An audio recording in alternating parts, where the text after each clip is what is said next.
Hello hi guys, good morning. भाई हम live आ गए हैं। इसको जो है कश्मीरी सब्जी बनाने जा रहे हैं आज। जैसे कश्मीरी में बनता है, इसमें हम कश्मीरी चीज़ ज़्यादातर बनाते हैं गाइस। जिसको देनी है वो ज्वाइन होता जाए। ये देखिए गाइस, मैं पनीर डाल रही फ्राई के लिए।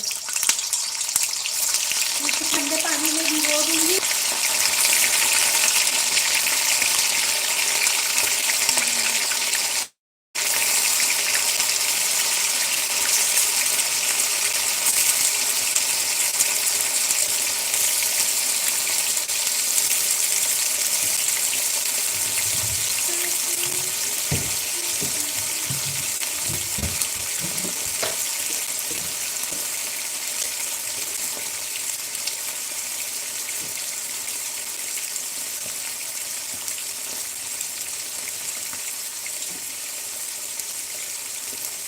ये सिलाई नमक डाल दिया।